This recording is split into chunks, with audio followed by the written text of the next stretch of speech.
새로운 인물을 내세우는 것이 그런 많은 사람들을 담아서 중도 확장하는 데 조금 더 나는 유리하다고 생각합니다. 20대에는 3%, 30대에는 9%, 40대에는 8%. 그거 가지고 본선 치르기 어렵습니다. 민주당의 수많은 사람들이 유승민이가 국민의힘 후보가 되면 제일 자기들은 껄끄럽고 두렵다. 중도와 수도권이 유승민 후보님에 대해서 우호적이다? 홍준표라고 안 하고 꿔준표라 그래서 본선에 가서는 전부 민주당 찍을 사람들인데 자기가 생각이 없는 대통령은 문 대통령 하나로 충분합니다. 빈깡통 같아요. 그런 식으로 비난하는 것은 마지막 토론에 적합하지 죄송합니다. 않습니다. 네. 하나, 둘, 셋, 화이팅! 네, 여성이라는 측면과 청년이라는 측면이 저기 겹쳐가지고 사실 매우 엄색한 공간에서 배제되어 있는.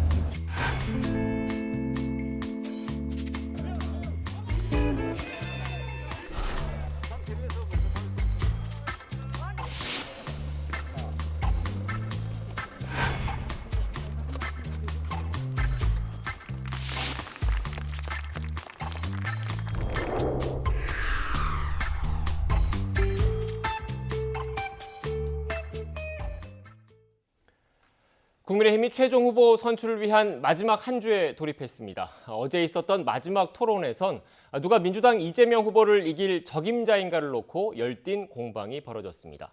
반면 민주당 이재명 후보는 메머드급 선대위 구성과 정책 행보에 속도를 내고 있습니다. 현 대선 전국 각 진영에선 어떻게 준비하고 있는지 남영희 전 이재명 캠프 대변인 그리고 이현주 홍준표 캠프 선대위원장과 이야기 나눠보겠습니다. 안녕하세요. 안녕하세요. 안녕하세요. 국민의힘 관련된 이야기를 오늘은 먼저 좀 하겠습니다. 질문도 먼저 드려야 될 것 같고요. 어떻게 보면 TV 토론회라는 큰 시험은 다 치렀지 않습니까? 이제 시험을 치르고 나서 당원 투표 그리고 일반 여론조사라는 성적표를 지금 기다리고 있는데 시험 잘 치른 것 같습니까? 홍준표 캠프에서? 네, 어제 특히 어제 이제 토론회 보신 분들은 아시겠지만 최근 들어서 특히 이제 맏형론 이런 걸 내세우시면서 사실은 뭐 상대방이 뭐 굉장히 자극적인 얘기 하셔도 발끈하지 않고 잘 참고 계시더라고요. 네. 그래서 어제 보니까 뭐 원희룡 후보는 뭐 우리 후보 보고 빈 깡통이다 어떻다 굉장히 원색적으로 비난하시고 또 윤 후보 같은 경우에도 그분이 또 워낙 이렇게 자세가 이렇게 검찰에서 피의자 신문하던 그런 자세를 이렇게 이래가지고 그런 이게 때릴 것 같은 그런 자세가 이게 위압적으로 나오고 해도 거기에 이렇게 흥분하지 않으시고 차분하게 잘 하셔서 좀 안심되는 준비된 후보다. 그래도 연륜이나 이런 경험이 어디 가지 않는다. 이런 인상을 좀 남긴 것 같습니다. 다만 이제 우리 열렬 지지층에서는 아이 그렇게 막 예의 없이 구는데 왜 가만히 있냐 이런 분들도 계신데요. 네. 지금은 어쨌든 우리 열렬 지지층도 중요하지만 중도층을 잡아야 되기 때문에 이해해 주시면 좋겠습니다. 네, 캠프 내에서 여러 고민이 있었던 것 같다는 생각이 드는데 뭐 상대당이긴 하지만 어제 토론회 어떻게 보셨습니까? 뭐 이제 마지막 토론회였는데 기존 토론회와 크게 바뀐 것은 없었다라는 생각이 들었고요. 앉아서 하시더라고요. 서서 하셨던 게 힘드셨던지 그런 점이 있었고 좀 전에 우리 이현주 위원장님께서 말씀하신 것처럼 홍준표 의원은 맏형다운 모습을 보여주시긴 했는데 저희가 보기에는 예전에 그 아주 센 그리고 날카로운 카리스마가 사라진 것 같다라는 생각을 하고 있습니다. 하지만 그것은 또 나름대로의 전략이 아닐까 이런 생각도 하거든요. 워낙 날카롭고 뭐 막말들, 뭐 낯선 공방만 있는 토론을 계속해서 국민들에게 보여주는 것이 홍준표 의원 후보로서는 좋지 않다라고 판단을 하신 부분이 있는 것 같기는 한데요. 제가 보기에는 국가 비전이나 민생 비전은 어떤 후보, 공이 내세우지 못했던 막말이 난무했던 그런 토론회였기 때문에 조금 실망스러운 면이 없지 않아 있었던 것 같습니다. 네, 예상했던 대로 박한 평가를 이렇게 해주셨는데 일단 지금 오늘부터 당원 투표가 진행이 되는 거죠. 지금 국민의힘 대선 경선 관련해서 그래픽이 있는데 일정 관련된 그래픽을 한번 좀 띄워주시겠습니까? 일단 지금 모바일 투표가 진행이 되고 그리고 전화 투표 여론조사 그리고 11월 5일 날 당 후보 선출이 되고 있는데 현재 판세 지금 홍준표 캠프에서는 어떻게 보고 계세요? 네, 저희는 이제 지속적으로 지금 상승세, 윤 후보는 지속적으로 지금 하락세를 그리고 있어서 이게 수치도 중요하지만 어쨌든 추세가 굉장히 중요합니다. 여론조사라는 거는 이제 끝까지 계속 그 추세가 특별한 일 없이 이제 지속될 거다 이렇게 보고요. 그리고 이제 그러니까 지난주 여론조사에서 저희가 한 10개 정도가 이제 웬만한 이제 규모 있게 발표가 됐었는데 거기에서 전부 다 이제 홍 후보께서 이제 이기셨고 더 이제 주목할 만한 것들은 그동안에는 이제 국민의힘 지지층에서는 약간 이제 다소 떨어지는 그런 것들이 있었는데 국민의힘 지지층에서의 홍 후보와 윤 후보의 격차가 굉장히 많이 줄었습니다. 그래서 한 자릿수로 접근한 부분들도 있었고, 그래서 저희는 이제 이번에 당심, 그러니까 당원 투표에서 얼만큼 우리가 이거 추월할 거냐, 이게 이제 관심사인데요. 왜냐하면 이제 여론조사 같은 경우는 뭐 많게는 10% 이상, 또 어쨌든 간에 대체적으로 5% 전후로 다 이기고 있기 때문에요. 그런데다가 무효표와 무응답표가 빠지거든요, 경선에서는. 그래서 그게 빠지게 되면 실질적으로 더 올라갈 거로 보고 있습니다. 네. 당원 투표 같은 경우에는 어쨌든 저희가 계속해서 격차가 줄고는 있습니다. 그래서 상승세와 하락세는 맞는데 이거를 이제 저희 욕심은 이번 이제 투표에서 당원 투표에서도 우리가 이기겠다. 지금 오늘은 당원 네. 투표가 진행되는 거죠? 네. 당원 투표에서도 우리가 이기겠다 이런 각오를 갖고 있고 저희 그게 가능하다고 보는 게 막판에 사실 그동안 입장을 표명하지 않고 관망하고 있던 다선 중진 의원들께서 뭐 이렇게 발표를 하시지는 않았지만 저희를 지지한다라면서 도와주겠다라는 그런 움직임들이 상당히 있습니다. 이제 그 배경에는 아무래도 뭐 윤 후보가 이제 반짝하고 그동안에 몇 달 동안 이렇게 뭐 어떤 인기를 얻긴 했지만 그러나 대통령 후보를 뽑는 거기 때문에 국가 지도자를 뽑는 데 있어서 본선의 경쟁력과 그다음에 또 이 집권을 했을 때 이 국정을 어떻게 끌고 갈 수 있을 것인가, 우리가 얼마나 안심하고 이 사람한테 맡길 수 있는가, 나중에 연대 책임지면 안 되지 않습니까? 네. 네, 그런 생각을 좀 하는 것 같습니다. 그런데 오늘 또 그 윤석열 캠프 측이 없기 때문에 윤석열 캠프 입장을 제가 좀 대신 전해드리면, 당심에서는 윤석열 캠프가 확실하게 잡고 있다. 그리고 일반 여론조사에서도 홍준표 의원이 좀 높게 나오는 거는 이른바 민주당 지지층의 역선택일 가능성이 있다라고 윤석열 캠프 측에서는 주장을 하고 있다는 점을 참고로 말씀을 드리고, 여기에 대해서 어떻게 생각하십니까? 민주당에서는? 윤석열 후보 측에서 최근에 역선택 얘기를 하셨다고 제가 들었는데요. 대부분의 전문가들은 역선택이라는 것이 사실상 존재하기 힘들다라는 것이 중론이기도 합니다. 하지만 민주당의 3차 선거인단 투표 결과를 보면 또 완전히 배제할 수 없는 것이 사실인데요. 민주당은 누구나 가입할 수 있는 선거인단이었기 때문에 저희가 그 막지 못했던 부분이 있지만 지금 국민의힘은 조금 다른 상황이라고 제가 알고 있고요. 역선택을 걱정해야 될 분은 제가 볼 때 지금 현재는 홍준표 후보님이 아닐까 하는 생각이 듭니다. 왜 갑자기 우리 그쪽에서 더 우리가 걱정을 해야 치고 된다. 올라가는 네. 추세인 그 상황을 보여주고 있는데 왜 윤석열 후보가 그런 걱정을 하시는지 모르겠고요. 지금 2030의 그 지지율을 보면 제가 바닥 민심을 들어봐도 홍준표 후보가 훨씬 앞서 있는 건 사실인 것 같더라고요.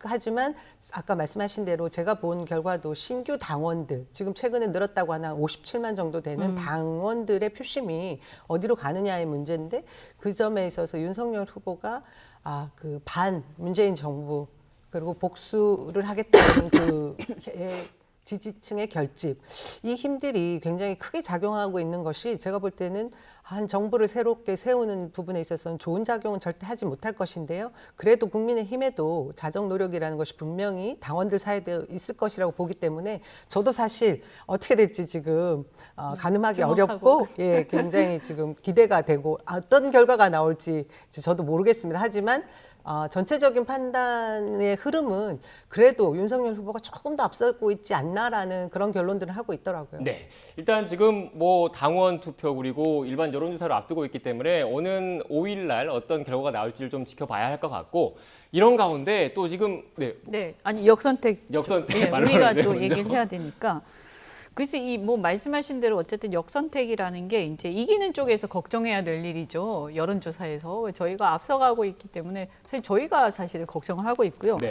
그것보다도 사실은 역선택이라는 것은 민주당 후보가 이 보기에 없을 때 걱정을 하는 것이 맞지. 예를 들어서 양자 대결, 사자 대결 이런 식으로 이재명 후보가 그 옵션 안에 있으면 그러면 그럼에도 불구하고 이재명 후보를 지지하지 않고 홍준표 후보를 지지한다라면 이분은 본선에 가서도 이재명 후보가 나오시잖아요. 그러니까 본선에 가서도 그분은 홍준표 후보를 지지할 거라고 봐야 되겠죠. 네. 그래서 그런 경우에는 어쨌든 양자 대결이나 사자 대결에서 홍준표 후보를 지지하고 이런 경우에는 어쨌든 이 경우에는 확장력 그리고 지지층의 전환 그래서 오히려 본선 경쟁력을 말하는 것이라고 저는 생각을 합니다. 그리고 이 57만 명 신규 당원이 있었는데 이 중에서 그러니까 57만 명이 총 당원인데 이 중에서 책임 당원 중에서 20만 명 정도가 신규 당원입니다. 그렇죠. 그런데 이분들의 상당수가 또 이렇게 그 온라인을 통해서 자발적으로 가입하신 분들인데 이분들이 2040인 경우가 많습니다. 그래서 주로 저희 지지층이고 다만 이 경우에도 어쨌든 윤 후보 쪽에서 조직 선거를 하기 위해서 모은 당원이 없다고 말할 수는 없겠죠. 그러나 이제 자발적으로 본인이 선택해서 본인이 후보를 또 뽑기 위해서 자발적으로 가입한 당원하고 그다음에 이제 페이퍼 당원이라고 하는데 이렇게 급조해서 이렇게 사람들을 막 모아가지고 명단을 만들어서 가입시킨 당원하고 그 투표율이나 열정의 차이가 굉장히 크게 날 것이다. 그것이 이제 과거에 이준석 전당대회 이준석 대표를 뽑았을 때도 똑같은 현상이 있었습니다. 네. 저희는 그런 현상이 있을 것이다. 그래서 투표율을 최대한 높이는 데 주력하고 있습니다. 네. 오늘 좀 다룰 주제가 많아서 조금 속도감 있게 가겠습니다. 네, 역선택 관련된 반론 다 하신 거죠? 네, 네. 알겠습니다. 일단 또 윤석열 캠프 측에서는 중도 확장성과 관련해서는 어떻게 보면 홍준표 의원 같은 경우에는 연륜이 있는 정치인이지 않습니까? 그래서 중도 확장성은 상대적으로 새로운 인물인 자신이 더 있다라고 주장할 수 있다라는 점 참고로 말씀을 드리고 앞서 이 주제를 얘기하려고 그러는데 이렇게 지금 국민의힘 관련해서 후보 확정을 앞두고 있는 상태에서 이 대선 판도를 흔들 또 하나의 변수가 등장했습니다. 안철수 국민의당 대표가 세 번째 대선 출마를 선언했는데 먼저 관련된 녹취를 듣고 오겠습니다. 저는 정치를 잘해 나가려면 우선 기존 여의도 정치 문법을 따라야 한다고 잘못 판단했습니다. 국민들께서 저 안철수에게 바란 것은 안철수의 옷을 입고 안철수답게 정치를 하라는 것이었는데 저는 여의도 정치의 옷을 입어야 되는 줄 알았습니다. 어쩌면 안 맞는 옷을 어떻게든 입으려 했기에 기대하신 국민들께서 실망하고 제가 그토록 힘들었다는 결론에 이르렀습니다. 부끄럽고 죄송할 따름입니다. 저는 국가 경영을 위한 도전에 다시 나서고자 합니다. 저는 오늘 대한민국 제20대 대통령 선거 출마를 선언합니다. 과거를 파먹고 사는 역사의 기생 세력과 완전히 결별하고 대전한 대혁신의 시대를 열어나가고 싶은 소망 때문입니다. 네, 보신 것처럼 안철수 대표가 대선 출마를 공식 선언했습니다. 관련된 질문을 좀 드리기 전에 이게 왜 이번 대선 전국에서 영향을 줄 수 있는 변수인지를 알 수 있는 그래픽을 좀 먼저 보고 오겠습니다. 먼저 가상 양자 대결 관련된 그래픽을 띄워주시죠. 지금 민주당 이재명 후보와 윤석열 후보와의 격차, 오차 범위 내에서 0.1%포인트 차를 보이고 있습니다. 다음 그래픽 주시죠. 네, 홍준표 후보와의 격차도 지금 보시는 것처럼 어떻게 보면 초접전 양상을 보이고 있습니다. 주목할 부분이 다음 그래픽인데 그래픽 띄워주시겠습니까? 네, 이거 말고요. 지금 다자 가상 대결 그래픽을 좀 띄워주십시오. 네.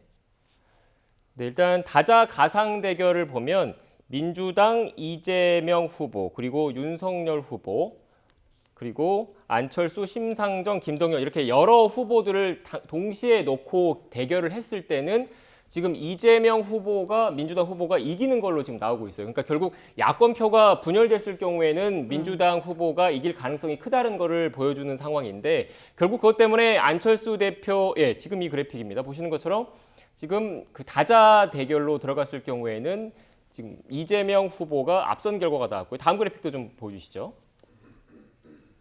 네, 이거 역시 홍준표 후보가 들어갔을 때도 다자 대결을 했을 때는 이재명 후보가 앞선 경향이 나오고 있습니다. 결국 이런 것 때문에 야권 단일화가 좀 추진되는 것 아니냐 이런 분석이 나오고 있는데 앞서 이 의원님께서 말씀하셨으니까 어떻게 보십니까? 지금 이번 대선은 누가 봐도 49대 51, 네. 뭐 치열한 여야의 그 대선 전국이 될 거라고 누구도 다 예상을 하는데요. 그것은 정권 교체의 열망이 굉장히 높게 응집되어 있는 야권과 그리고 정권 재집권이라는 그 여권의 국민들의 지지, 이것이 응집된 것이 팽팽하다라는 증거라고 볼 수 있습니다. 하지만 안철수 후보가 지금 오늘 이제 출마 선언을 하면서 보여주신 그 출마 선언문 내용만 보더라도 본인의 지난 10년 동안의 안철수식의 그 정치에 대한 얘기 그대로 바탕에 두고 다음 정치를 이어나가겠다라는 말씀을 하셨습니다. 저는 그 부분에서 지금 아까 보여진 그 여론조사가 일반적인 것은 다 이제 대표할 수는 없다라고는 하겠지만 2.5% 정도라고 나온 부분에 있어서 이것이 다 야권의 표일 것인가, 또 일부분은 또 여권의 표일 것인가, 저는 그것을 명확하게 규정하기 어렵다고 보거든요. 그런 점에서 국민의힘과 합당을 이후에 한다라고 가정을 하더라도 그 과정이 매끄러울 수 있을지, 그 부분은 저도 잘 예상하기 힘든 부분입니다. 그런 점에서 이 안철수 효과라는 것이 이후에 크게 파장이 있을 것 같지는 않습니다. 하지만 홍준표 후보 측에서는 매끄러운 단일화가 된다라고 하면 훨씬 더 후보가 됐을 경우에 시너지 효과를 발휘할 거라고 예상을 할 것 같은데요. 제가 볼 때는 이 안철수 후보가 끝까지 마지막까지 롱런 그러니까 그 대선 주자로서 할지는 못할 것 같고, 또 15% 이상 돼야 그 후보 대선 자금도 다 회수할 수 있는 부분도 있는데 결국 합당한다라는 조건을 가지고 제가 볼 때는 오늘 출마 선언한 것이 아닌가 싶고요. 네. 굉장히 그 효과는 미비할 거라고 미비할 예상됩니다. 거다. 어떻게 보십니까? 어쨌든 이제 누가 되느냐도 중요할 거라고 봅니다. 우리 후보가. 네. 지금 보면 이제 안철수 후보가 어쨌든 지금까지 정권 교체라는 쪽으로 같이 힘을 실어 왔기 때문에 지난 서울시장 선거도 그렇고, 그래서 안철수 후보를 대체적으로는 어쨌든 야권 후보다 이렇게 분류를 할 거고요. 또 이분이 이제 정권 교체를 위해서 결국에는 힘을 합하지 않겠냐라는 이제 전망이 있는 거죠. 근데 문제는 이제 이게 힘을 합하는 과정이 매끄러울 거냐 아니면 이제 상당히 이제 문제가 있을 거냐 하는 그 부분인데, 제가 볼 때는 어쨌든 한 5% 전후는 그래도 여론 지지를 받지 않겠는 고정 지지층이 있으세요. 어쨌든 그쵸. 얼마 안 되더라도. 그런데 이제 이분이 이제 보면 그 동안에 이제 이준석 당대표, 그다음 김종인 비대위원장 이분들하고 굉장히 껄끄러운 관계에 있으셨거든요. 근데 이렇게 보면 이제 홍 후보 같은 경우에는 이준석 그 당대표하고의 관계가 굉장히 원만하시죠. 그러면서 약간은 어른으로서 조금 이렇게 어떻게 보면 이렇게 보호해주는 그런 면들도 있었고요. 그러다 보니까 저는 이준석 당대표가 안 후보하고의 어떤 단일화 과정에서 다른 어떤 어떤 그 예측하지 못한 행동을 하거나 어떤 입장을 갖는 부분들을 홍 후보가 상당히 설득할 수 있을 것이다. 두 분의 사이가 워낙 원만해서. 그다음에 이제 김종인 비대위원장 같은 경우에는 또 워낙 사이가 안 좋으시죠. 그런데 김종인 비대위원장은 이제 홍 후보 같은 경우에는 그분의 지혜는 우리가 빌리지만 그분한테 휘둘리지 않겠다라는 것은 굉장히 분명하시고 다른 누구한테 휘둘릴 만큼 자기 중심이 없는 분이 아니시거든요. 그렇기 때문에 김종인 비대위원장이 홍 후보가 됐을 때 그렇게 정권을 가지고 행사하는 경우는 저는 없을 거라고 봅니다. 그래서 이런 면에서 저는 안철수 후보가 되면 홍 후보 자신이 그러니까 홍 후보가 되시면 홍 후보 자신이 자신의 생각을 중심으로 해서 안 후보하고의 어떤 단판을 지을 거라고 보고, 지난 서울시장에서도 보다시피 홍 후보 안 후보 사이에 굉장한 어떤 유대 관계가 있습니다. 또 실제로 지난번에 주간조선 인터뷰를 하시면서 홍 후보께서 연합 정치를 하겠다 국민의당과 이런 걸 또 발표를 하신 적도 있고요. 반면에 이제 윤 후보 같은 경우에는 이준석 당대표하고의 관계가 굉장히 부딪힘이 많고 그래서 이런 부분에서 과연 원만하게 조율이 되겠느냐. 그리고 김종인 위원장한테 조금만 이렇게 힘든 일이 있으면 의존하고 계속 휘둘리는 모습들을 보이는데 아마 정권을 줄지 않을까라고 보거든요. 그럼 그렇게 됐을 때 이 김 위원장하고 안 후보의 관계 워낙 좀 안 좋기 때문에 이게 과연 매끄럽게 조율이 되겠느냐. 또 이제 지난번에 초기에 이제 입당하기 전에 윤 후보가 안 후보하고 만난 적이 있으셨죠. 네. 근데 사실 만나면서도 그렇게 만나고 나서도 아무런 어떤 정치적인 어떤 연합 정치라는 이런 비전을 제시한 바가 없기 때문에 이런 상황에서 어떤 권력의 나눔이나 이런 것들이 열려 있지 않은 상태에서는 저는 안 후보가 굳이 이런 상태에서 자신의 어떤 여러 가지를 양보를 해가면서 단일화에 응하겠느냐 이런 의문도 좀 있습니다. 네. 지금 간략하게 그 질문 하나만 더 드리고 민주당 얘기해 볼게요. 그 지금 의원님께서 안철수 대표와 친분이 아직도 좀 있으십니까? 저는 가끔 연락도 드리고 네. 또 만나기도 하고 또 실제로 제가 홍 후보 선대위원장 오기 전에 네. 안 후보하고 얘기를 좀 했습니다. 네, 그러면 지금 만약에 홍 후보가 국민의힘 대선 후보로 확정이 되면 이른바 연대 과정에서 의원님께서 역할을 좀 하실 가능성이 있습니까? 그런 역할을 해야죠. 네. 그리고 뭐 당연히 이제 안 후보가 또 출마를 한 마당에 제가 뭐 그런 얘기를 너무 섣불리 하면 또 결례가 될 수 있어서 지금은 안 합니다만 그러나 이제 제가 볼 때 홍 후보와 안 후보 사이에는 어떤 신뢰관계 이런 것들이 상당히 돈독하게 있는 걸로 알고 있습니다. 네. 제가 너무 갑자기 쑥 질문을 드린 거 아닌지 모르겠고요. 민주당 이야기를 좀 해보겠습니다. 이렇게 야권에서도 지금 단일화 움직임이 좀 불거질 수밖에 없는데 여권이라고 해서 또 이렇게 녹록한 상황은 녹록지 않은 상황입니다. 여권 역시 앞선 그래픽을 보시면 알겠지만 앞서 그 대변인께서 얘기를 했지만 초박빙 양상으로 이렇게 1대1 구도로 갔을 경우에 여권 역시 단일화 얘기, 범여권 단일화 얘기가 나올 수밖에 없는데 특히 심상정 후보와의 단일화가 어떻게 될 것인지에 대한 궁금증이 큽니다. 어떻게 보십니까? 정의당과 민주당이 연대를 하게 되면 그것은 가치 연대여야 되겠죠. 네. 단순한 표심 결집을 위한 연대가 된다고 하면 그 속에 지지하는 그 집단들이 다 먼저 그 속내를 읽을 것이라고 저는 생각합니다. 그런 점에서 그 가치 연대가 어떤 식으로 될지에 대해서는 이재명 후보가 이미 그 많은 여권의 범여권 진보개혁 진영에 연대를 하겠다라는 문을 열어둔 것인데요. 저는 정의당과 민주당은 늘 애증의 관계였다는 생각이 듭니다. 진보개혁 깃발은 같은 진영에 꽂아두고 최근에 일련의 많은 표현들이나 이런 부분은 좀 다른 부분이 있기는 합니다. 하지만 그 부분들이 같은 가치를 가진 지향점이 있다라고 하면 충분히 연대 가능한 부분이 있을 것이라고 접점을 찾을 수 있을 것이라고 생각합니다. 네, 제가 또 그런데 심상정 후보 입장을 얘기를 안 할 수가 없어서 심상정 후보 입장은 현재 기준으로 봤을 때 단일화는 역사적 시효가 끝났고 양자 대결 구도는 양당 독재의 또 다른 이름이다. 현재까지는 대선 후보로서 정의당 대선 후보로서 완주를 하겠다 이런 의사를 계속 표현을 하고 있다는 점을 말씀을 드리고요. 오늘 또 YTN이 조사한 정당 지지율이 있는데 관련된 그래픽을 좀 띄워주시겠습니까? 국민의힘 입장에서는 좀 고무적인 결과가 나온 것 같습니다. 네. 네, 의원님 어떻게 보십니까? 이번 지지도 42.6%가 나왔거든요. 네. 생각보다 굉장히 많이 나왔네요. 저는 이제 한 40% 약간 안 될 거라고 생각을 했는데요. 그만큼 이제 정권 교체 열망이 큰 게 아닌가라는 생각이 들고요.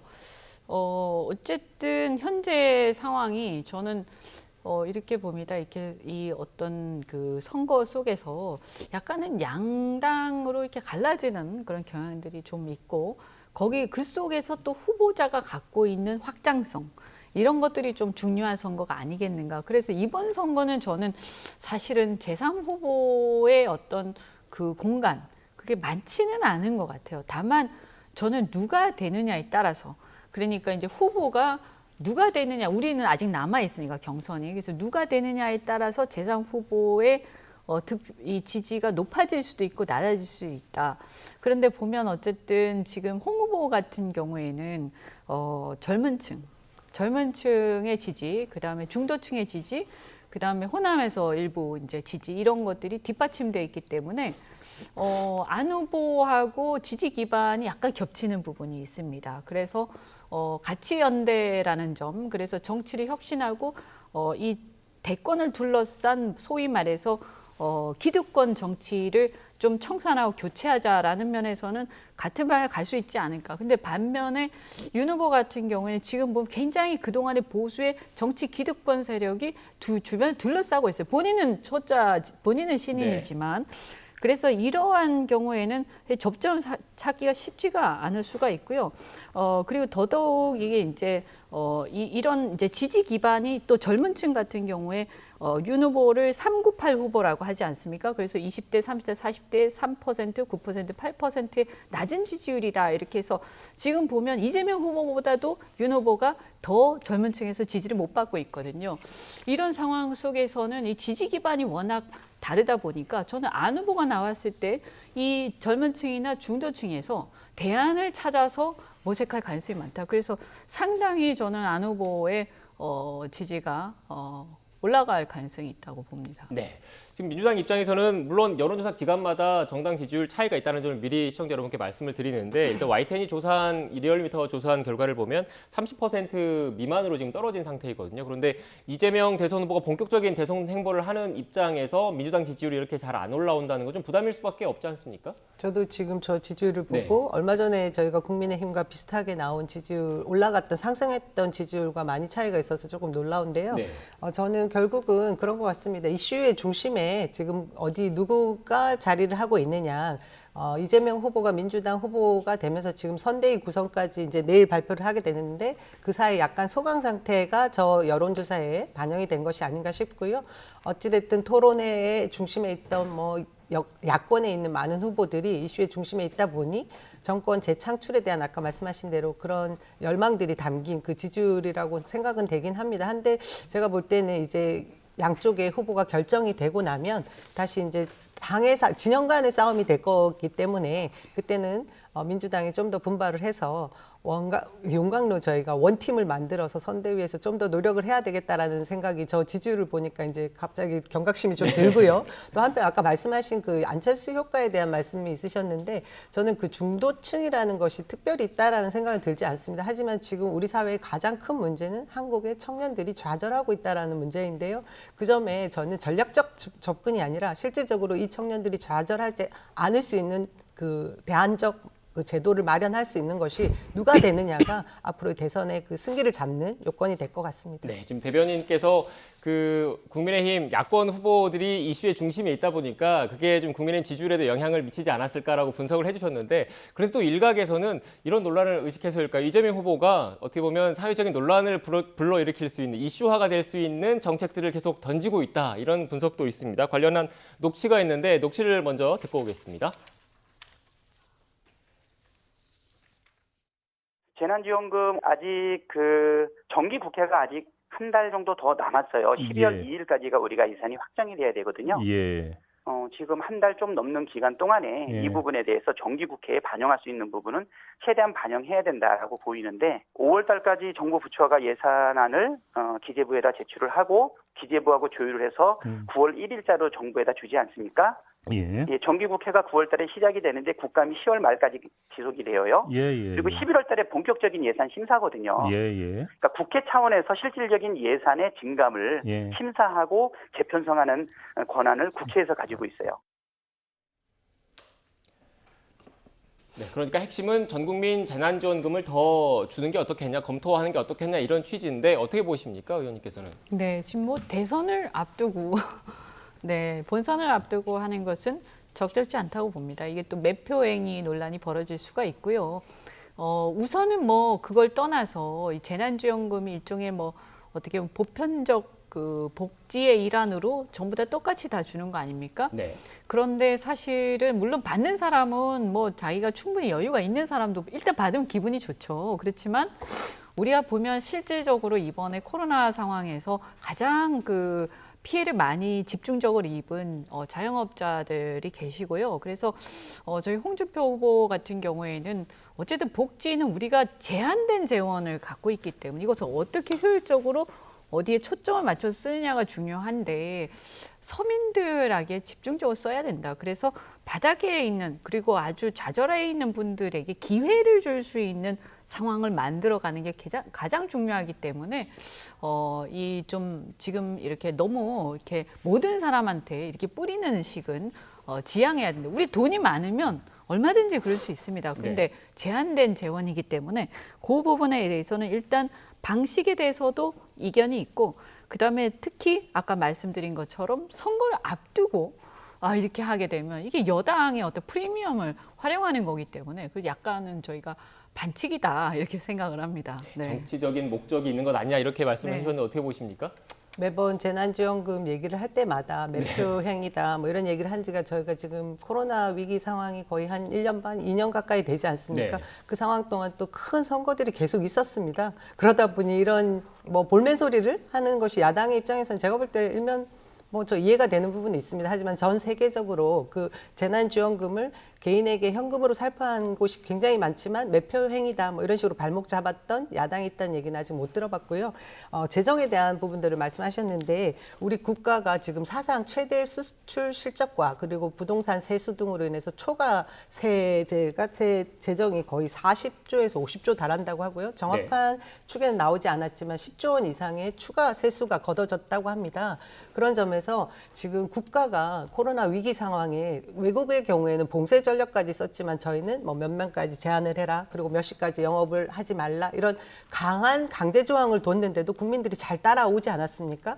그런 점에서 국민들의 그 위기를 극복할 수 있는 재정을 같이 돈으로 나눠서 하지만 그것이 현금 살표가 아니라 지역 화폐로 해서 골목 상권까지 살리는 복지와 경제 정책을 두루 살핀 그런 정책의 제안을 후보가 한 것이거든요. 저는 이 점에 있어서 앞으로 뭐 아까 말씀하신 본회의에서 이미 내년도 예산 644조가 결정이 되어 있는데 이것을 또 언제 하느냐 이런 얘기를 하지 않습니까? 이미 여러 차례의 추경도 있고 하기 때문에 내년 3월 전에 코로나 극복 위안금 정도의 그 지급은 가능할 것 같고요. 1인당 한 50만 원 정도로 지급해도 25조 정도인데 저는 나라 고가는 배부른데 국민은 뭐 주머니는 비어있는 이런 상황은 기형적인 상황이라고 생각하고요. 그런 점에서 다 같이 잘 살 수 있는 민생 정책인 부분에 야권도 협조해 주셨으면 하는 바람입니다. 네. 시간은 다 됐는데 어떻게 마무리해도 될까요, 의원님?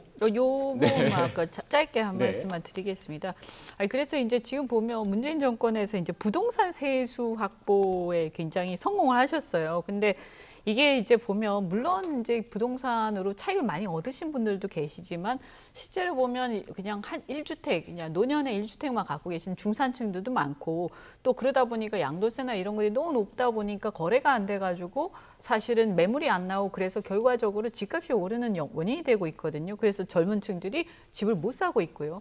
그래서 이런 부분은 저희는 이제 방향이 이제 서로 철학이 다른 것인데 재산세라든가 종부세는 이런 중산층이 너무 과도한 세금 이것도 문제 아니냐. 그래서 홍준표 후보는 이 부분에 대해서 감세에 또 이게 이제 대신에 이제 1가구 1주택, 2주택까지만 허용하고 3주택은 확실하게 규제하겠다.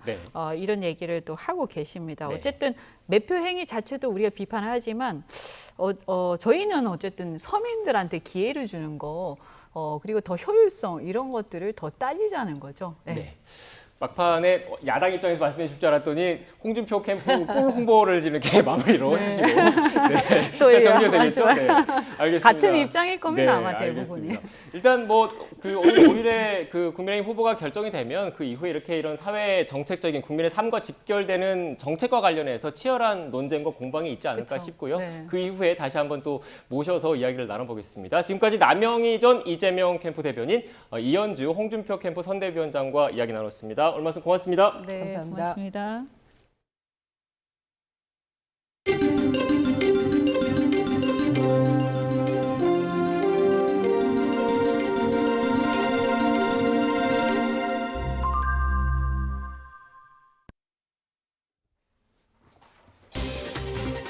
오늘부터 단계적 일상 회복이 시작돼 사적 모임 인원 제한이 완화되고 식당과 카페 등 대부분 시설의 영업 제한이 풀렸습니다.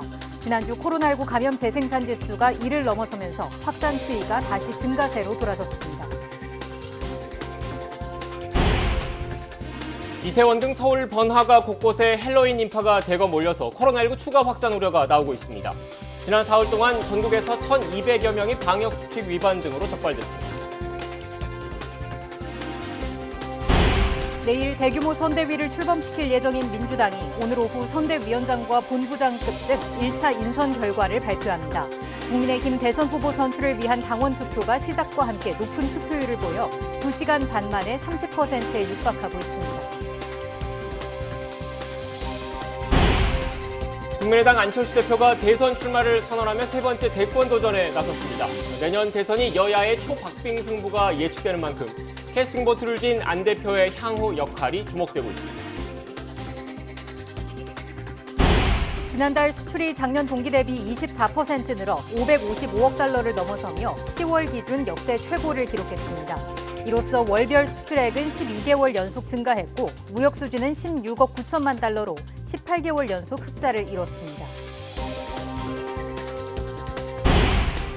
KT가 지난달 25일 발생한 네트워크 장애와 관련해 실제 장애 시간의 10배 수준인 15시간을 기준으로 보상안을 마련했고 별도 신청 절차 없이 12월 청구되는 요금분에서 일괄 감면하기로 했습니다. 기시다 후미오 일본 총리가 이끄는 집권 자민당이 중의원 총선거에서 단독 과반을 여유 있게 웃돌며 승리했습니다. 기시다 총리가 첫 관문을 통과하면서 국정 운영에 힘을 받을 것으로 보입니다.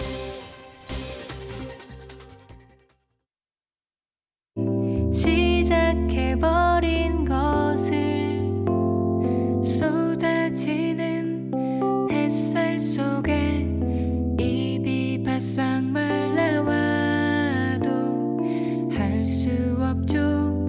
창피하게 멈춰설 순 없으니 단 한 가지 약속은 틀림없이 끝이 있다는 것. 끝난 뒤엔 지겨울 만큼 오랫동안 쉴 수 있다는 것.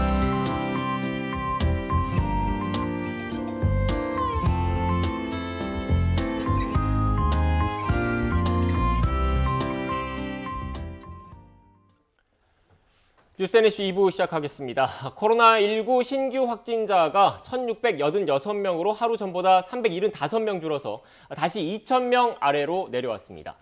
검사 건수가 적은 주말 영향에 환자 수가 줄어드는 패턴이 반복돼서 주 중반 이후 확산세를 주시해야 하는 상황입니다. 지역 발생은 1,666명으로 수도권에서만 1,326명이 확진돼서 국내 환자의 79.6%를 차지했습니다.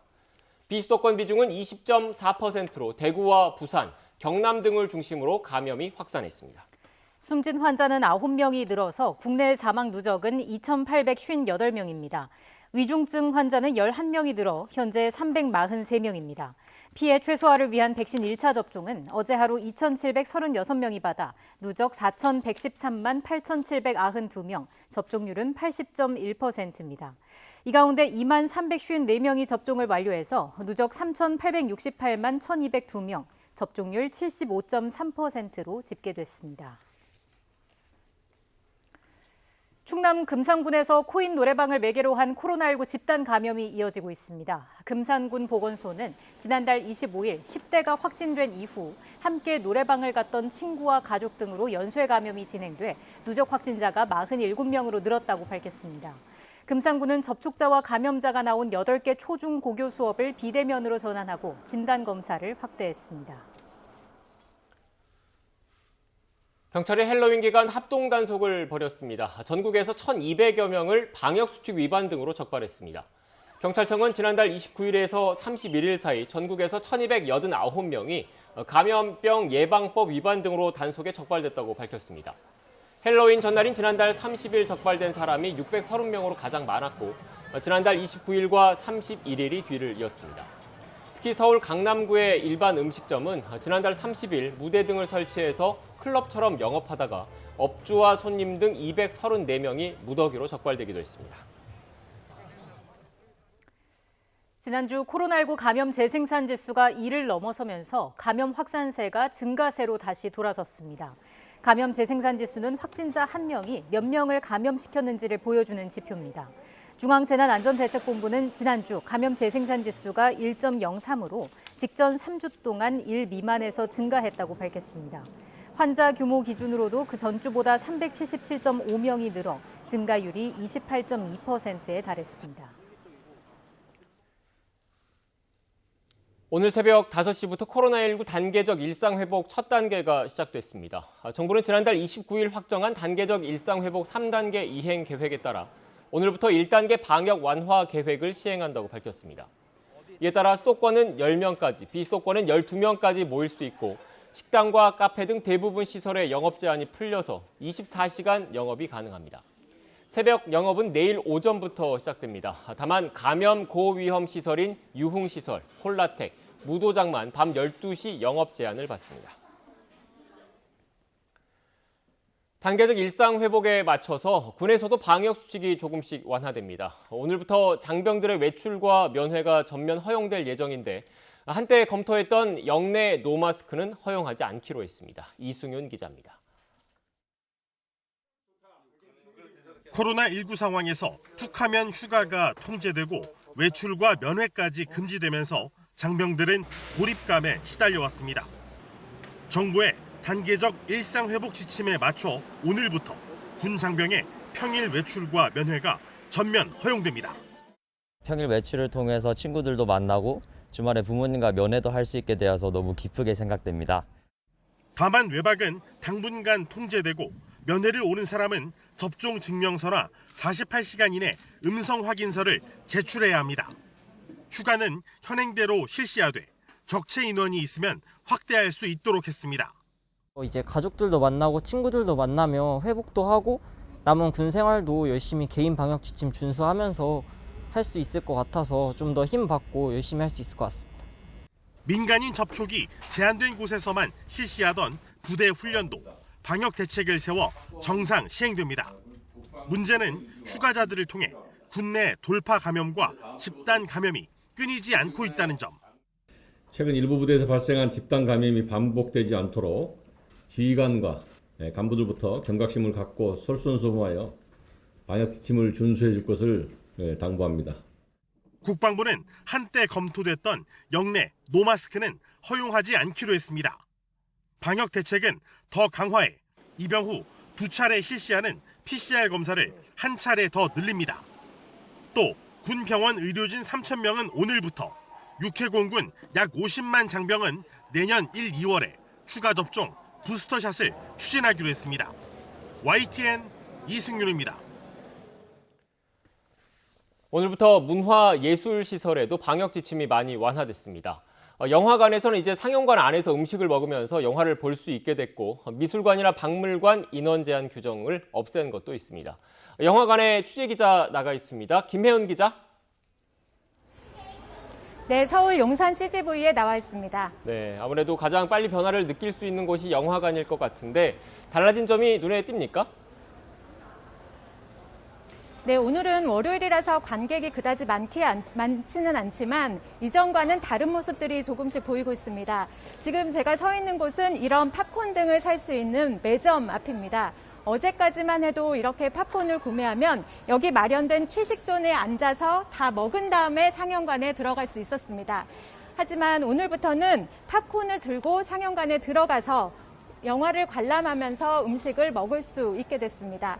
물론 누구나 먹을 수 있는 것은 아니고 영화관 측에서 마련한 백신 패스존에서만 가능합니다.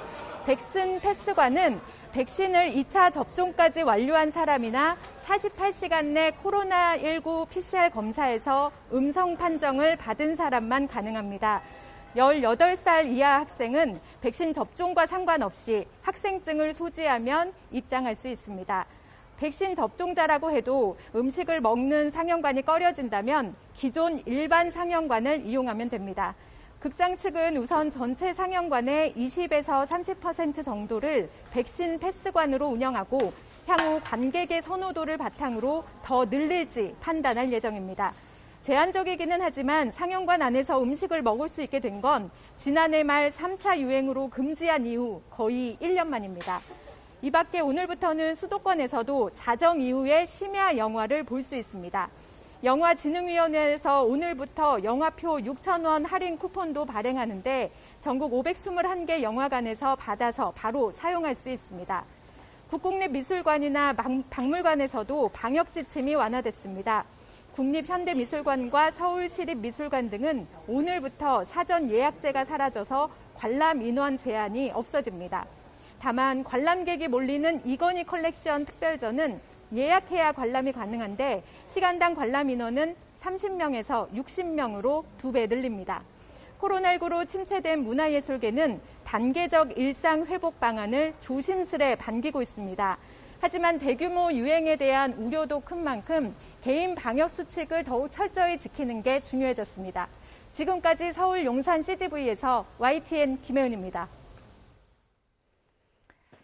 초등학교 6학년에서 중학교 3학년에 해당하는 12세에서 15세에 대한 코로나19 백신 접종이 오늘부터 실시됩니다. 고3 학생들이 지난 7월부터 코로나19 백신 접종을 받았고 이어 지난달 12세에서 17세 소아청소년 연령층으로 백신 접종이 확대된 데 따른 것입니다. 지난달 18일부터 예약이 진행 중인 12세에서 15세 백신 접종 예약률은 27%로 신청은 이달 12일에 마감됩니다.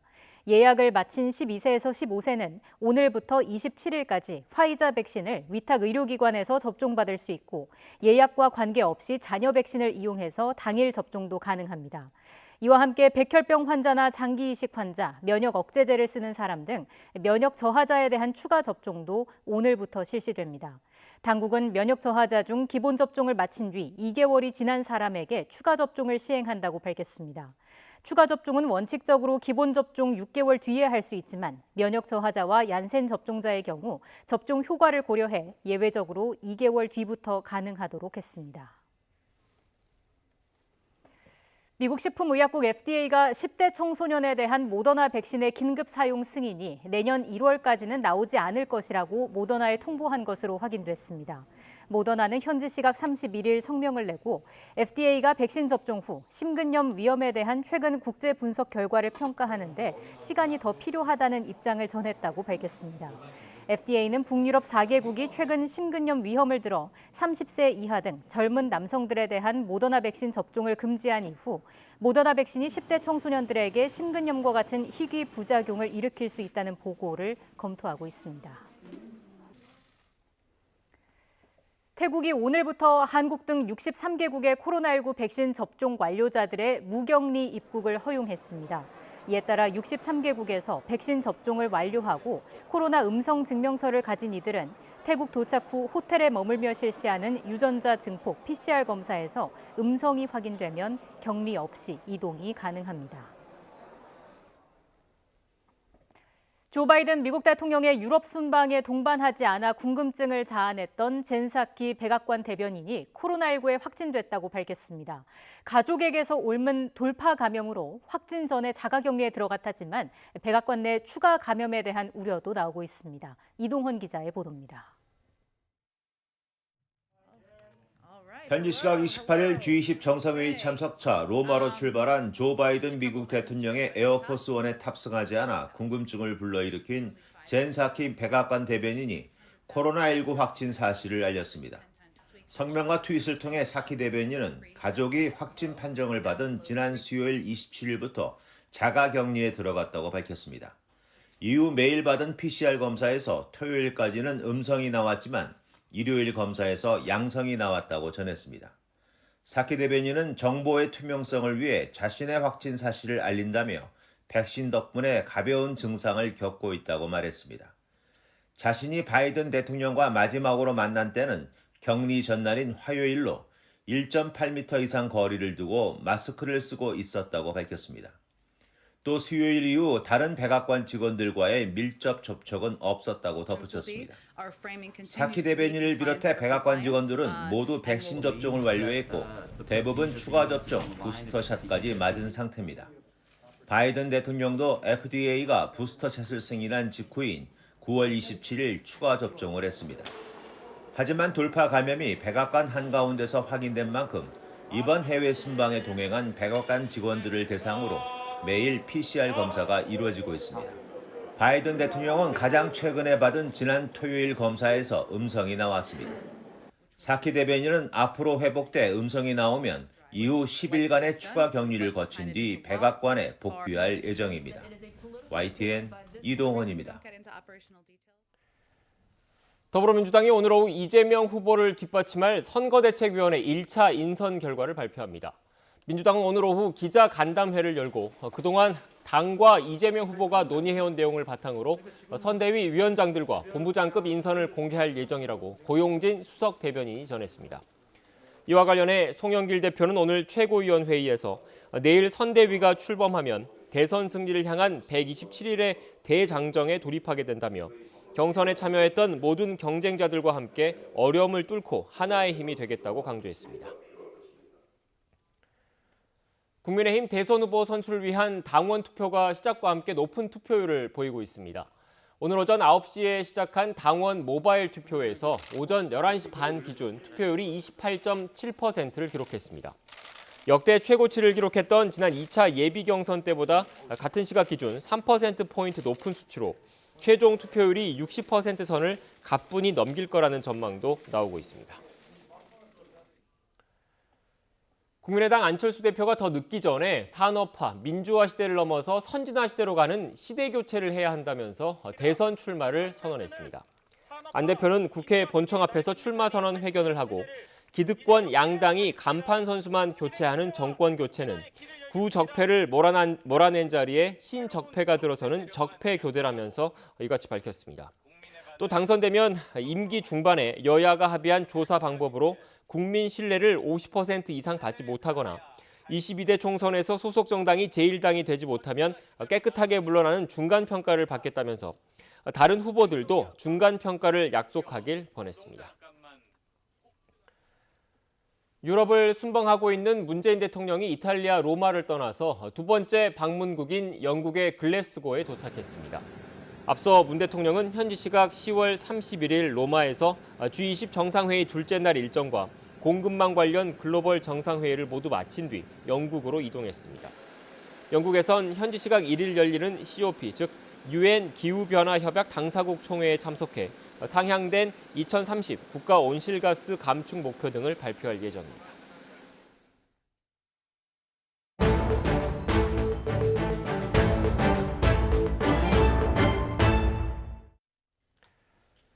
일본 중의원 선거 결과 집권 자민당이 예상을 깨고 단독 과반을 여유 있게 웃돌면서 승리했습니다.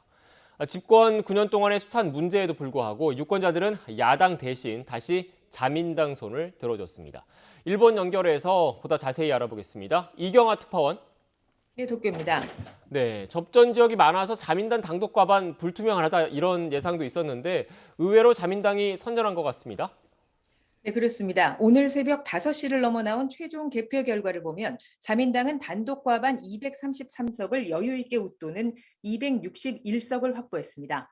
국회 17개 상임위원회 위원장과 의원 다수를 자민당 단독으로 가져갈 수 있는 이른바 절대 안정 다수 의석을 확보한 겁니다. 자민당 의석수 자체는 지난 선거보다 15석 줄었습니다. 하지만 선거 전까지만 해도 자민당이 40석 이상 줄어서 단독 과반이 깨질 것이란 전망까지 나왔던 것을 고려하면 선방한 셈입니다. 연립여당 공명당은 종전보다 3석 더 가져가서 32석을 얻었습니다. 자민 공명 연립여당은 이전 선거보다 12석 줄었지만 전체 의석의 63%를 차지해 압도적인 우위를 이어가게 됐습니다. 기시다 총리의 말을 직접 들어보시죠. 与党で過半数を取った政権選択選挙において信任をいただいたこのことは大変ありがたかったと思います。加えて自民党の単独過半数これも国民の皆さんにお認めいただいた。 한편 이번 선거에서는 아마리 자민당 간사장이 현직 간사장으로는 처음으로 지역구에서 패배했습니다. 또 오자와 이치로 전 민주당 대표도 고배를 마시는 등 거물 정치인들의 퇴장도 잇따랐습니다. 네, 결국 후보 단일화로 기세를 올린 야권 결과적으로 패했습니다. 반면 우익 성향의 일본 유신회회는 제3당으로 부상했다고 하던데 야권 성적표도 한번 정리해 주실까요? 네, 이번 선거에서 가장 주목받은 정당이 바로 일본 유신회회입니다. 종전보다 의석수를 4배 가까이 늘리면서 41석을 가져가는 기염을 토했습니다. 오사카를 중심으로 한 우익 성향의 정당이 연립여당인 공명당을 제치고 제3당으로 뛰어오른 겁니다. 앞으로 자민당이 추진하는 개헌 등 주요 정책에 전략적으로 연대하면서 존재감을 키울 것으로 예상됩니다. 마스이 유신회 대표는 여기에 만족하지 않겠다는 입장을 밝혔는데요. 함께 들어보시죠. いやこれ政権選択選挙なんで自公で過半数なんで我々は負けてるわけでしょ。少し数を増やしていただいたとそういう認識を持ってます。 네, 한편 70%를 넘는 지역구에서 야권 후보 단일화를 이뤘지만 효과는 미풍에 그쳤습니다. 야당이 대안 세력으로 국민 지지를 얻지 못한 것은 동일본 대지진 당시의 기억 때문으로 보입니다. 당시 민주당 정권은 사상 초유의 사태 앞에 무능한 대응으로 일관하다 정권을 다시 자민당에게 내주고 말았는데요. 아베에서 스가로 이어진 자민당 집권 9년 동안 부정부패와 코로나 뒷북 대응 등으로 누적된 민심의 불만은 적지 않았습니다. 하지만 야당이 대안으로 인정받지 못하고 있고 안정추구 성향이 강한 일본 사회의 분위기까지 맞물리면서 자민당 독주는 이어질 전망입니다. 네, 선거 결과 기시다 정권의 국정 운영도 힘을 얻게 될 것 같은데 한일 관계 등 주요 정책에는 어떤 영향이 있겠습니까? 네, 기시다 총리는 자신이 진두지휘한 첫 선거에서 합격점을 받으면서 주요 정책 기조도 유지해 갈 것으로 보입니다. 한일 관계에 있어서도 의도적인 무시 전략으로 일관하고 있는 기시다 정권이 입장을 바꿀 가능성은 현재는 적어 보입니다. 내년 3월 한국 대선 이후 새 정권과의 관계 설정을 어떻게 할지를 지켜봐야 할 것 같습니다. 중국과 북한의 위협을 강조하면서 기시다 총리는 방위력 강화에도 적극적입니다. 아베 전 총리의 그늘 아래 우경화 색채를 더해가고 있는 외교안보 정책 노선은 앞으로도 유지될 것으로 예상됩니다. 기시다 총리는 또 자위대의 존재를 명기하는 등 개헌도 자신의 임기 중에 논의를 본격적으로 추진하겠다고 밝힌 바 있습니다. 자기의 색채를 담은 정책으로 꼽히는 새로운 자본주의, 이것을 총리가 어떻게 실현해 갈지도 지켜봐야 할 대목입니다. 이번 선거 결과가 나온 뒤에 도쿄 증시는 상승세를 타고 있습니다. 코로나와 경제 이 두 가지 과제를 어떻게 풀어가느냐에 따라서 내년 7월 참의원 선거 결과도 영향을 받을 것으로 보입니다. 한편 이번 선거 투표율은 55%대로 지난 선거보다 다소 올라갔지만 전후 세 번째로 낮은 수치를 기록했습니다. 지금까지 도쿄에서 YTN 이경아입니다. 지난달 수출이 555억 달러를 넘어서며 월 기준 역대 2위를 기록했고 무역 수지도 18개월 연속 흑자를 이어갔습니다. 산업통상자원부 집계를 보면 10월 수출액은 전년 동기 대비 24% 증가한 555억 5천만 달러입니다. 이는 무역 통계를 집계하기 시작한 1956년 이래 두 번째로 큰 규모이자 10월 기준으로는 역대 최고 실적입니다. 월별 수출액도 12개월 연속 증가해 올해 1월부터 10월까지 누적 수출액은 5,232억 달러로 이미 지난해 연간 총 수출액인 5,125억 달러를 넘어섰습니다. KT는 지난달 25일 인터넷 접속 장애에 대한 보상안으로 일괄 요금 감면을 추진하겠다고 밝혔습니다. KT는 오늘 서울 광화문 사옥에서 기자회견을 열고 인터넷 장애에 대한 보상안과 재발 방지 대책을 내놨습니다. KT는 인터넷 접속 장애 시간 89분의 10배인 900분, 15시간 기준으로 가입자들의 요금을 감면해 주기로 했습니다. 인터넷 장애 당시 점심시간 영업 피해를 본 소상공인들에겐 추가 보상을 실시해 11분의 요금을 감면하기로 했습니다. 단계적 일상 회복, 이른바 위드 코로나에 맞춰 소비 쿠폰부터 코리아 세일 페스타까지 다양한 할인 행사가 이어집니다. 소비를 늘려서 성장률을 높여보겠다는 건데 안 그래도 높은 물가를 더 자극할 수 있다는 걱정도 나오고 있습니다. 권남기 기자입니다. 점심 대목에도 한산한 식당. 오래전 추억이 돼버린 여행과 관중 없는 운동 경기, 썰렁한 영화관까지. 최근 민간 소비가 줄면서 경제 회복에 발목을 잡는 건 아닐까 걱정이 나오는데요. 앞으로 각종 할인을 통해 지갑을 열어보려는 시도가 이어집니다. 먼저 단계적 일상 회복에 맞춰 소비 쿠폰 2,300억 원어치를 발행합니다. 외식과 공연 쿠폰은 대면 사용이 가능해지고 그동안 코로나19 확산에 시작조차 못한 숙박과 여행, 영화, 전시, 체육, 프로스포츠 쿠폰도 발행을 시작합니다. 네, 코로나 때문에 영화관을 자주 오지 못했는데 소비크폰 발행되면서 제가 좋아하는 영화 마음껏 볼 수 있을 것 같습니다. 일명 코세페로 불리는 국내 최대의 할인 행사 코리아 세일 페스타도 역대 최다인 2천여 개 업체가 참여한 가운데 보름 동안 열립니다. 일상회복, 이른바 위드 코로나에 맞춘 이 같은 소비 부양책엔 돈을 풀어서라도 올해 목표 성장률 4%를 달성하겠다는 정부의 의지가 담겨 있습니다. 금년도 각 부처 재정 사업이 모두 집행될 수 있도록 철저히 관리해 주시기 바랍니다. 또한 내수 활성화와 투자 수출 촉진을 위한 조치들이 하지만 2조 5천억 원 규모의 유류세 인하와 같이 각종 물가 안정 대책을 쏟아내는 와중에 돈을 더 풀어 소비를 자극하는 건 정책 엇박자란 지적도 나옵니다. 소비 쿠폰을 늘리게 되면은 시중의 유동성이 늘어나잖아요. 그러면은 물가는 당연하게 올라가야 되는 거예요. 물가를 과대하게 올릴 가능성이 높거든요. 그러면 또 문제가 생기는 거죠. 민간 소비를 살려 성장률을 높이는 동시에 끝없이 올라가는 물가도 잡으려는 정부의 시도가 일상 회복의 시작과 맞물려 어떤 결과를 가져올지 주목됩니다. YTN 권남기입니다.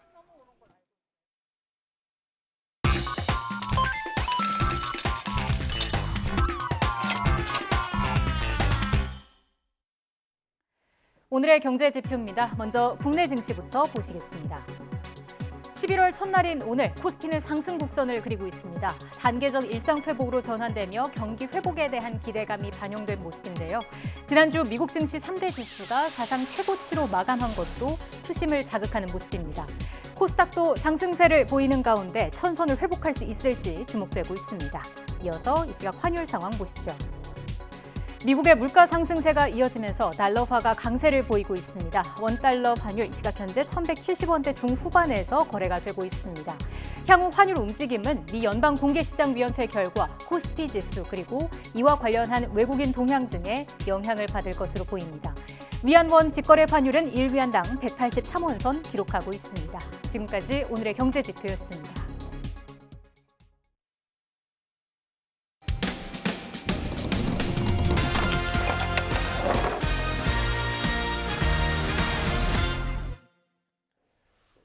서울의 한 애견 미용실 직원이 생후 9개월 된 강아지를 학대했다는 제보가 들어왔습니다. 매장 CCTV에는 해당 직원이 강아지의 목을 강하게 움켜쥐는가 하면 손으로 사정없이 내리치는 장면이 고스란히 담겼습니다. 김대겸 기자입니다. 서울 신림동에 있는 애견 미용실. 여성 직원이 강아지의 목덜미를 꽉 움켜쥔 채로 미용 작업을 이어갑니다. 강아지가 힘들어하는 모습을 보이자 손길이 점차 거칠어지더니 이내 손바닥으로 내려치는 여성. 움직이는 게 거슬렸는지 있는 힘껏 몸통을 짓누르기까지 합니다. 강아지를 믿고 맡겼던 견주 A씨는 우연히 목격한 장면에 말문이 턱 막힐 수밖에 없었습니다. 숨어 있기만 하고 산책 가거나 걸어 다닐 때 막 주저앉고 그랬었거든요. 그냥 우울한 증상이 되게 오래 갔던 것 같아요. 폭행당한 강아지는 생후 9개월 된 푸들 견종. 사람을 잘 따르고 활달한 성격이지만 애견 미용실을 다녀온 직후부터 한동안 사람 손길을 피하고 좋아하던 산책도 하지 못했습니다. 해당 직원도 잘못은 인정했습니다. 미용 과정에서 강아지가 움직이면 다칠 위험이 있어서 상처나지 않게 하겠다는 생각에 사로잡혀 거칠게 대했다는 겁니다. 하지만 영상에 담긴 폭행 전 강아지의 모습은 너무나 차분해 보였다는 A씨. 결국 고민 끝에 사과를 받아들인 대신 해당 직원을 경찰에 고소하기로 했습니다. 그냥 아무 일 없다는 듯이 일하니까 저희가 상처받고 피해받은 것처럼 그 사람들도 잘못한 거에 대해서 벌을 받았으면 좋겠어서요. 제2의 피해자가 발생하지 않았으면 좋겠는 마음에서. 앞서 지난 8월 대전에서도 애견 미용실 직원이 생후 8개월 강아지를 때려 벌금형 처분을 받는 등 학대로부터 가장 안전해야 할 반려동물 업체가 오히려 학대 장소로 변하는 경우가 적지 않습니다. 농림축산식품부도 CCTV 설치와 학대 영업장의 등록 취소 의무화 등 법 개정을 추진하고 있습니다. 동물 미용업에서 미용 과정에 생길 수 있는 상해나 동물 학대를 사전 예방하기 위한 방안으로 CCTV 설치를 의무화할 예정이고요. 동물 학대 규정을 위반한 경우에는 등록을 취소하도록. 현행 동물보호법은 동물에게 아무 이유 없이 신체적 고통을 주거나 상해를 입힌 경우 최대 징역 2년이나 2천만 원 이하의 벌금을 규정하고 있고 학대가 일어난 영업장에 대해선 최대 6개월 동안 등록이나 허가를 취소할 수 있도록 정하고 있습니다. YTN 김대겸입니다. 보험회사에서 본부장이 대표로부터 폭언과 폭행 등 갑질을 당했다는 제보가 들어왔습니다. 보험 영업 실적이 저조하다면서 폭언을 퍼붓다가 폭력까지 행사했다는 건데요. 이런 갑질을 해도 직장 내 괴롭힘 금지법으로 처벌할 수 없다고 합니다. 무슨 이유에서인지 김혜린 기자가 취재했습니다. 보험회사에서 본부장으로 재직하던 A씨는 지난달 13일 회사 대표에게 폭행을 당했습니다. 그간 대표가 퍼부은 폭언은 일상처럼 넘겨왔지만 회사 후배와 동료 앞에서 손찌검을 당한 데에는 큰 모멸감을 느꼈습니다. 어디가 하면서 이러는 거예요. 갑자기 머리통을 잡고 진짜로 폭행을 하더라고요. 애들 앞에서. 여기를 자꾸 흔드는데 사람이 얼마나 모욕감을 느낍니까? 욕하지 마시죠. 막 이래. 그랬더니 또 막 죽을래 막 이러면서 그 무서워서 나갔지. 어떻게 할 수 없어. 이쪽으로 바깥으로 그냥 받고 나왔다니까. 퍽 하는 소리 나더라고요. 회사 대표에게 폭행을 당한 건 영업 성과 부진 때문이었습니다. 보험 영업 실적이 좋지 않으니 그간 받은 수당을 물어내라고 해 항의하자 곧바로 폭행이 시작된 겁니다. 실적 부진 이런 것을 탓하기 위해서 저를 이제 대표실로 불러들인 거지. 규정에도 없는 그런 걸 영업 부진에 대한 이런 부분에 책임을 전가해서 당신이 돈으로 물어내라 뭐 이런 되지도 않는 갑질을 하길래. 전형적인 회사 내 갑질로 보이지만 A씨는 관련 법의 보호를 받을 수 없습니다. 근로기준법상 직장 내 괴롭힘 금지법은 사용자와 근로자에 적용되는데 A씨는 회사에 적용된 근로자가 아니라 독립사업자로서 보험계약 성과보수를 받는 사업가형 지점장이기 때문입니다. 플랫폼 노동자나 보험설계사, 대리운전 기사 등도 비슷한 처지입니다. 전문가들은 A씨와 같은 특수고용 노동자도 회사에 속한 근로자로 보고 근로기준법을 적용할 수 있도록 해야 한다고 지적합니다. 근로계약 관계가 아니라도 실제 지휘 감독을 받는지 따져봐야 한다는 겁니다. 특수고용 노동자들도 근로기준법을 비롯한 노동법의 적용을 받을 수 있도록 근로자의 개념을 현실에 맞게 개정을 해야 될 필요가 있고요. 5인 미만 사업장을 비롯해 특수고용 노동자와 파견 노동자 등 764만 7천여 명, 전체 노동자 4명 가운데 1명 정도가 직장 내 괴롭힘 금지법의 사각지대에 놓여 있습니다. YTN 김혜린입니다. 일본 도쿄 전철에서 영화 배트맨의 악당인 조커 복장을 한 남성이 흉기를 휘두르고 불을 질러 적어도 17명이 다쳤습니다. 헬로윈데이 밤에 흉기 난동을 벌인 이 용의자는 사람들을 죽여 사형당하고 싶었다고 경찰에 진술했습니다. 이종수 기자입니다. 어제 저녁 8시쯤 도쿄도 신주쿠행 게이오센 전철 안. 겁에 질린 승객들이 비명을 지르며 불이 나게 다른 객차로 달려가고 있습니다.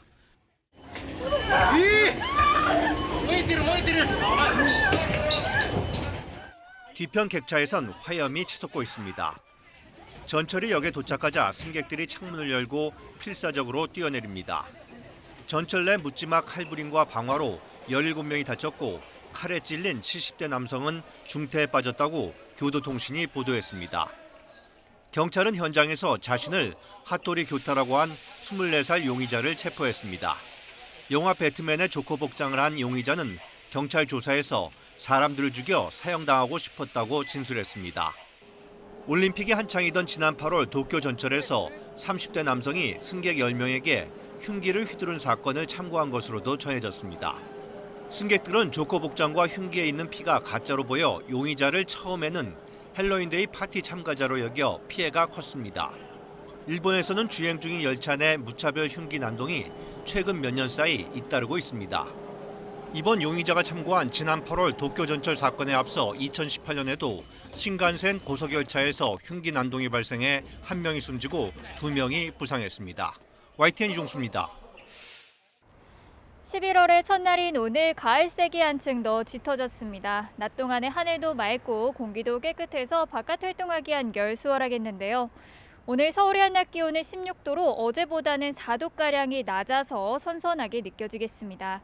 하지만 기온 변화가 큰 만큼 건강 관리에는 유의하셔야겠습니다. 오늘 전국적으로 대체로 맑은 하늘이 함께하겠습니다. 하지만 낮 한때 충남과 호남 서부 지역에는 빗방울이 떨어지는 곳이 있겠습니다. 오늘 낮 기온은 서울이 16도로 중부지방은 대체로 선선하겠고요. 남부지방은 광주가 20도, 부산은 23도까지 올라서 비교적 온화하겠습니다. 내일 내륙은 대체로 맑겠지만 강원 영동 지방에는 가끔 비가 내리겠고요. 입동인 일요일과 월요일 사이에는 전국에 비가 내린 뒤에 날씨가 급격히 추워지겠습니다. 하루 사이에도 기온 변화가 무척 심한데요. 면역력이 떨어지면 감기와 독감 등 환절기 질환에 걸리기 쉬운 만큼 겉옷으로 체온 조절도 잘해주셔야겠습니다. 지금까지 서울 상암동에서 YTN 신미림입니다. 뉴스앤이슈 마치겠습니다. 잠시 뒤 더 뉴스가 방송됩니다. 시청해주신 여러분 고맙습니다.